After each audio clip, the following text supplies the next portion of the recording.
નમસ્કાર દર્શક મિત્રો, બોટાદ દસ્તક ન્યૂઝમાં આપનું હાર્દિક સ્વાગત છે। હું છું એલડી મકવાણા। આપ જોઈ રહ્યા છો બોટાદ દસ્તક ન્યૂઝ। હવે પછીના સમાચાર વિગતવાર। દર્શક મિત્રો, આનંદધામમાં રહેતા કૈલાસબેન પરાલિયાના બાજુમાં રહેતા પારુલબેન રસિકભાઈના ઘેર આવતા દીપકભાઈ બિહારી અવારનવાર કૈલાસબેનની છેડતી કરતા હોય, પરેશાન કરતા હોય, દુપટ્ટો ખેંચતા હોય, અવારનવાર બાજુમાં જ રહેતા હોય। ખાલી એમનું મકાન અને કૈલાસબેનનું મકાન ફક્ત 6 ઇંચની આડી દિવાલ છે અને એ દિવાલ પણ જતાં આવતાં અડચણ થાય એકબીજાને એ રીતની દિવાલ છે અને એટલી બધી સાંકડી જગ્યા છે કે અવારનવાર આ લોકો ત્યાં વચ્ચે બેસી જાય અને આ દીપક બિહારી છે એ વચ્ચે જ બેસી અને પરેશાન કરતા હોય। એટલે એના વિરુદ્ધ બોટાદ પોલીસ સ્ટેશનમાં કૈલાસબેન પરાલિયા ફરિયાદ કરવા ગયા હતા, પરંતુ ફરિયાદ હતી છેડતીની અને ફક્ત ને ફક્ત અરજી લઈને સંતોષ માની અને કૈલાસબેનને રવાના કરી દીધેલા। તો ખરેખર આવી રીતે લોકોની ફરિયાદ લેવામાં નહીં આવે છેડતીની, તો બેટી બચાવો બેટી પઢાઓની નરેન્દ્ર મોદી સાહેબ વાતો કરે છે, તો એની સામે હવે બેટી કોનેથી બચાવવાની અને કેવી રીતે બચાવવાની? પોલીસ જ એ આરોપીઓને પોલીસ સ્ટેશન લાવીને પણ અડધી જ કલાકમાં પાછા આ કૈલાસબેનના ઘરની સામે જઈને ઊભા રહ્યા હતા।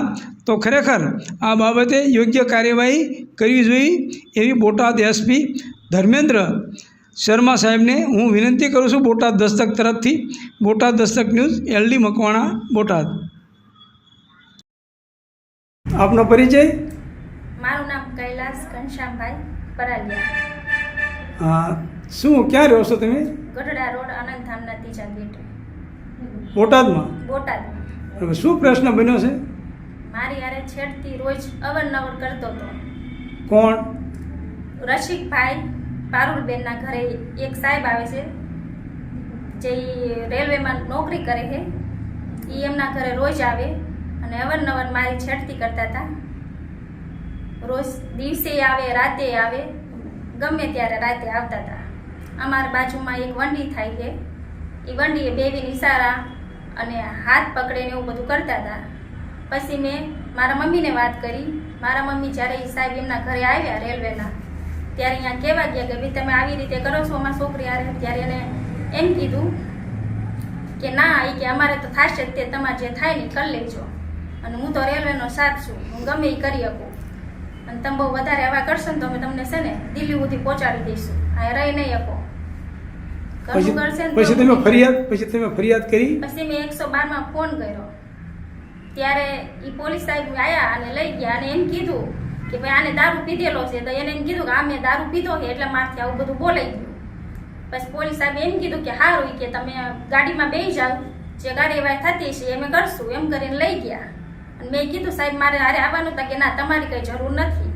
પછી અડધી કલાક ન થઈ તો એ જેને લઈ ગયા તે પાછા અમારા ઘરે આવી ગયા। પાછા તમારા ઘરે આવી અને પાછા એની એ જ પરિસ્થિતિ? હા, એને એ જ પરિસ્થિતિ। પછી હું ફરીથી પોલીસ સ્ટેશને ટાઉનમાં ગઈ અને મેં મારી યારે જે છેડતી કરી, જે હાથ પકડે, રાતે આવે 12 વાગે, અમારે એક જ વંડી છે, અમારે બાથરૂમ જવાનું હોય ત્યારે હાથ પકડે, ચૂંદડી ખેંચે, એવું બધા લખાણ કરતો હતો। તો મેં એવું બધું સાહેબને કીધું તો એમને એવું કાંઈ લખ્યું નહીં, અને એમને એમ લખ્યું કે ખાલી બોલાચાલી થઈ, એફઆર નથી કરી? એફઆર ન કરી। મેં કીધું હોત ને સાહેબ કે એ મને ધમકી આપે છે, બોલાચાલી કરે, બોલાચાલીનું કંઈ છે જ નહીં આમાં, એ મને ધમકી આપે છે અને એ કે છેડતી તો થશે જ તે। તો સાહેબ એમ કીધું કે એવું બધું અમે જોઈ લઈશું, કે તમારે એવું નહીં જોવાનું, હવે તમારે છેડતી નહીં કરે। હવે સાહેબ મેં બપોરે જ ફોન કર્યો તો અડધી કલાકમાં એ પાછો ન્યાય આવી ગયો, તો સાહેબ શું જવાબદારી લેશે? આમાં એમ કે બેટી બચાવો નરેન્દ્ર મોદી એમ કહે છે, બેટીનું તો કોઈ સાંભળતા જ નથી। પોલીસ સાંભળતી નથી? ના, પોલીસે તમારી કોઈ વાત સાંભળી નહીં? કોઈ વાત સાંભળી નથી। હજી અડધી કલાક નો થઈ તો પાછો એ ઘરે આવી ગયો।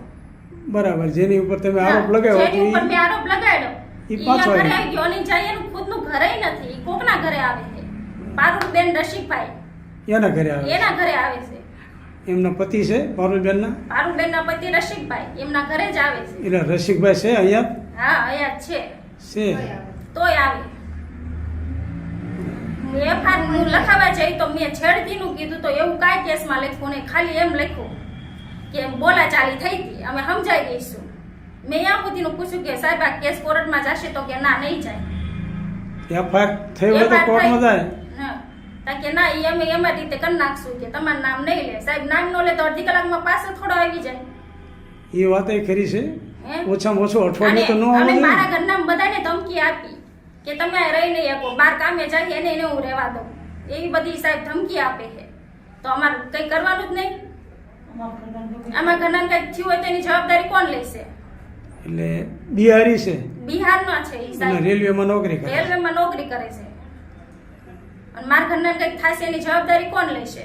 કાલ સવારે મારી હારે કંઈક થઈ જશે તો એની જવાબદારી કોણ લેશે? હું 2 વખત સવારની બપોરની સાંજ સુધી હું પોલીસ સ્ટેશને બધે રખડી છું. આજ ગમે ત્યાં પૂછી જોવાનું તોય એફઆઈઆર હજી કરી નહીં. મારી નથી મારી.